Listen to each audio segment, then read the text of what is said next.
This channel does not promote any violent, harmful, or illegal activities. All content provided by this channel is meant for an educational purpose only. নমস্কার, টিভি9 বাংলায় আপনাদের আরো একবার স্বাগত জানাই। আমি শুভজিৎ রয়েছি আপনাদের সঙ্গে। আর বেলা 12টা মানে আপনারা জানেন প্রেস কর্নারে অত্যন্ত গুরুত্বপূর্ণ খবর উইথ লেটেস্ট আপডেট আপনাদের সামনে আমরা তুলে ধরবো। তবে আজকে প্রেস কর্নারের শুরুতেই আমরা যে খবরে চোখ রাখবো, বিহারে ইতিমধ্যে আপনারা জানেন সেখানে 40 লক্ষ নয় 52 লক্ষেরও বেশি ভোটারের নাম বাদ গিয়েছে। বলবো ইন ডিটেল আজকে প্রেস কর্নারে।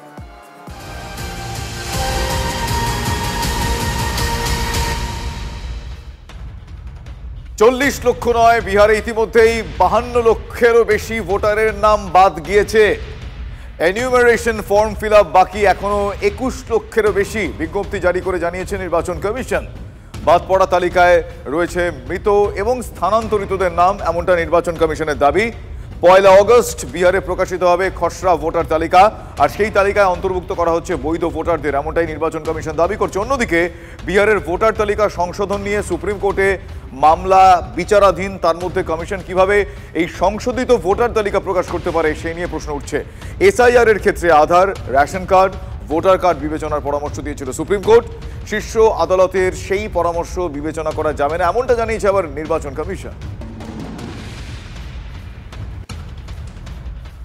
হঠাৎই নির্বাচন কমিশনকে নিজেদের পকেটের একটা সংস্থায় পরিণত করলো এই মোদী সরকার। ভোটারদের সংযোজনের বদলে শুধু বাদ দেওয়ার খেলা, যে বিজেপি নয় তাদের বাদ দিতে হবে।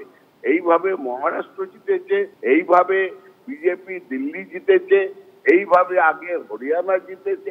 আজকে বিহার তাদের টার্গেট, যে করেই বিহার জিততে হবে, আর তারপরে পশ্চিমবঙ্গ। এক নতুন কেলেঙ্কারি বলা যায়, গণতন্ত্রের কেলেঙ্কারি। 2025 সালের 21শে জুলাই মমতা বন্দ্যোপাধ্যায় বললেন ভোটার তালিকা সংশোধন করতে দেব না, ইলেকশন কমিশন ঘেরাও করব। বোঝাই যাচ্ছে হারের ভয় তার মাথায় চেপে বসেছে। বিহারেও তো ভোটার তালিকা সংশোধন হচ্ছে। বিহারে কংগ্রেস, বিহারে আরজেডি এই ভাষায় কথা বলছে কি? আরজেডি রাস্তায় নেমে ভোটার তালিকা সংশোধনের জন্য ইলেকশন কমিশন অফিস ঘেরাও করেছে কি? এর আগে অতীতে 13 বার এই ধরনের ইন্টেনসিভ সামার রিভিশন ভারতবর্ষের ভোটার তালিকায় হয়েছে। এটি 14 বারের বার হচ্ছে। পশ্চিমবঙ্গেও তাই হচ্ছে। বিহারের ধাক্কা পশ্চিমবঙ্গে মমতা বন্দ্যোপাধ্যায়ের গায়ে লাগছে কেন? তো বিহারে হচ্ছে।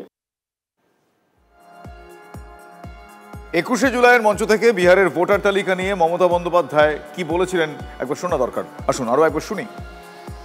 आप खाली मिसरूल का बात करते हैं, मिसरूल तो आपका गवर्नमेंट का है। हम इलेक्शन कमीशन को चेयर को रेस्पेक्ट करते हैं, लेकिन जैसे बिहार में 40 लाखों का ज्यादा आदमी को नाम निकाल दिया, और बंगाल में भी करने वाला है। अगर करेगा तो घेराव कर्मसूची करेंगे, पूरा घेराव होगा, पूरा आंदोलन होगा। हम नाम काटने नहीं देंगे। তবে ফর্ম জমা হয়েছে, সেই ফর্মগুলো পরীক্ষা হবে, তারপর রিপোর্ট বার করবে। মুখ্যমন্ত্রী বলেছেন 40 লক্ষ, বলেননি 46 লক্ষ, এখন তুমি 76 লক্ষ বলছো। বিজেপি বলবে 4 কোটি 2 কোটি, এরকম করে সংখ্যা বলে। আর এখন ফর্ম ফিল আপ করা হয়েছে। ইলেকশন কমিশন সেই ফর্মগুলো ফিল আপ করে তারপরে ফ্রেশ ভোটার লিস্ট বার করবে। আদৌ যদি করে তখন সংখ্যাটা জানা যাবে। আর এই মুহূর্তে বেশ কয়েকটা গুরুত্বপূর্ণ আপডেট আপনাদের জানাতে হবে। মানে অনেকেই তো সংশয় রয়েছেন যে কি কি তথ্য লাগবে এসআইআর এ। আমি পিসিআর কে বলবো একবার বিগ বলে প্লে করতে আসুন, এক এক করে দেখি কি কি তথ্য লাগছে। এক, কেন্দ্র বা রাজ্য সরকার বা কোনো রাষ্ট্রায়ত্ত সংস্থার 1987 সালের আগে ইস্যু হওয়া পরিচয়পত্র বা সার্টিফিকেট সরকার, স্থানীয় কর্তৃপক্ষ, ব্যাংক, পোস্ট অফিস কিংবা এলআইসির দেওয়া। নেক্সট, এর পরেরটা পিসিআর কে দিতে আমি অনুরোধ করব। উপযুক্ত কর্তৃপক্ষের দেওয়া জন্মের সার্টিফিকেট। ভারতের পাসপোর্ট লাগবে। নেক্সট, স্বীকৃত বোর্ডের দেওয়া মাধ্যমিক স্তরের সার্টিফিকেট বা স্বীকৃত বিশ্ববিদ্যালয় থেকে পাওয়া শিক্ষাগত যোগ্যতার দাবি। নেক্সট, রাজ্যের দেওয়া পার্মানেন্ট রেসিডেন্স সার্টিফিকেট, বাড়ির সার্টিফিকেট। ফরেস্ট রাইট সার্টিফিকেট, যেটাকে বন অধিকার শংসাপত্র বলা হয়, সেটা। ওবিসি, এসসি, এসটি বা অন্য কোনো জাতির শংসাপত্র, certificate. National register of citizens মানে এনআরসি যেখানে চালু হয়েছে সেখানকার সার্টিফিকেট। নেক্সট, রাজ্য বা স্থানীয় কর্তৃপক্ষের তৈরি ফ্যামিলি রেজিস্টার। নেক্সট, সরকারের দেওয়া জমির নথি বা সরকারের দেওয়া বাড়ির দলিল 2023-এর ভোটার তালিকার অংশ বিশেষ। ভোটার তালিকায় এই বিশেষ সংশোধন নিয়ে আজও কিন্তু সংসদ উত্তাল। সংসদের মকরদুয়ারে বিক্ষোভ বিরোধী সাংসদদের, সেই ছবি দেখাবো আপনাদের। बिहार में एसआईआर के मुद्दे पर सदन के भीतर तमाम विपक्षी दलों के नेता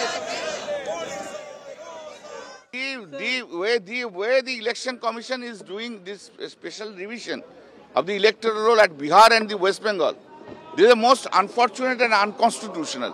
The ration card, how can it then only election commission will act on the basis of a mucheleka? This is signed by the Bharatiya Janata Party office. Only these persons will be allowed to remain in the electoral roll if Bharatiya Janata Party certifies and give it to the election commission. Only in that total body, this constitutional body has been made politicized by the election commissioner.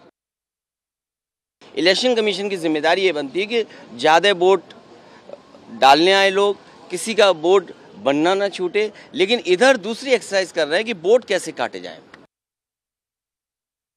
लोकतंत्र को हुल्लड़, हंगामा और हुड़दंग तंत्र में बदल दिया है। इंडिया ब्लॉक हुल्लड़ ब्लॉक बन गया है। लोकतंत्र को शोर तंत्र में बदल रहे हैं, पाखंड कर रहे हैं। बाहर आते तो कहते चर्चा करो और अंदर चर्चा से भाग रहे हैं।